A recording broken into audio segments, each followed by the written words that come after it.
दोस्तों CDSL ने अपने क्वार्टर फोर के नंबर को डिस्क्लोज कर दिया है। तो चलिए देखते हैं क्या है क्वार्टर फोर के नंबर्स के अंदर। लेकिन उससे पहले बता दूं, कंपनी की ओर से डिविडेंड की भी अनाउंसमेंट की गई इस क्वार्टर में। 12.5 प्रति शेयर के हिसाब से कंपनी आपको डिविडेंड देने जा रही है। चलिए नंबर देख लेते हैं। डाटाबेस के लिए यहाँ पे लाख्स में, मैं आपको क्रोस में कन्वर्ट करके समझाता हूँ कैसे क्या हुआ है।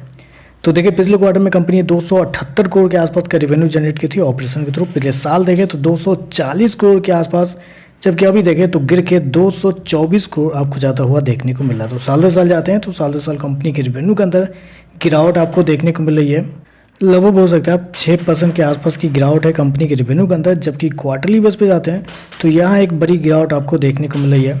क्वार्टरली बेस पे लगभग 19% के आसपास की गिरावट है। तो कंपनी का रेवेन्यू देखें तो आपको इस क्वार्टर में गिरता हुआ देखने को मिल रहा है, साल दर साल क्वार्टर दोनों। हालांकि मार्केट का अनुमान था कि रेवेन्यू गिरेगा, लेकिन साल दर साल गिरेगा ऐसा मार्केट का अनुमान बिल्कुल भी नहीं था। मार्केट का अनुमान था लगभग 270 करोड़ के आसपास, जबकि कंपनी ने शो किया 224 करोड़ के आसपास। तो मार्केट का अनुमान से देखें तो बहुत ही कम आपको देखने को मिल रहा है। एक्सपेंस की बात करते हैं, पिछले क्वार्टर में 130 करोड़ खर्च किए थे, पिछले साल 100 करोड़, अभी देखें तो 129 करोड़ के आसपास आपको देखने को मिले। तो खर्चे बढ़ रहे हैं, रेवेन्यू आपका कम हो रहा है साल दर साल, लेकिन खर्चे देखते हैं तो खर्चे बहुत ही ज़्यादा आपको देखने को मिल रहा है। क्वार्टरली बेस पे भी 20% के आसपास के रेवेन्यू गिरा है, लेकिन कंपनी खर्चे फ्लैट आपको देखने को। तो खर्चे देखें तो खर्चे आपको ज़्यादा देखने को मिल रहा है इस क्वार्टर में। चलिए कंपनी का प्रॉफिट क्या निकलता है वो देखते हैं।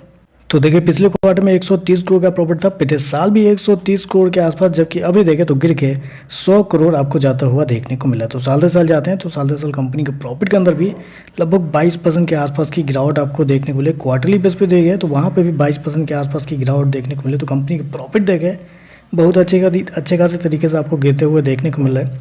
कंपनी ने शो किया लगभग 100 करोड़ के आसपास का प्रॉफिट इस क्वार्टर में, जबकि मार्केट का अनुमान था लगभग 150 करोड़ के आसपास।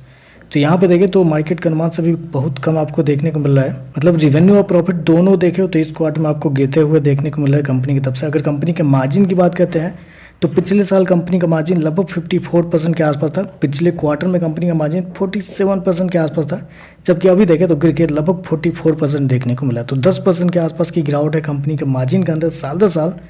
चलिए कंपनी के EPS क्या निकलता है वो देखते हैं। पिछले क्वार्टर में 6.23 का EPS, पिछले साल 6.18, अभी देखें 4.80 आपको देखने को मिल रहा है। तो ओवरऑल देखा जाए तो नंबर बहुत ही कमजोर आपको देखने को मिले। रेवेन्यू प्रॉफिट दोनों देखें तो बिलो एस्टीमेट है, बहुत अच्छी खासी गिरावट आपको देखने को मिले। मार्केट का मानना भी था कि गिरेगा, लेकिन इतना गिरेगा ऐसा मार्केट का बिल्कुल भी अनुमान नहीं था।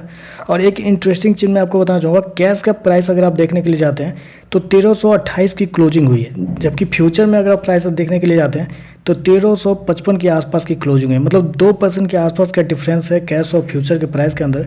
तो शायद किसी को लग रहा था कि कंपनी के नंबर अच्छे आएंगे, जिसकी वजह से उन्होंने लॉन्ग करके गए हैं।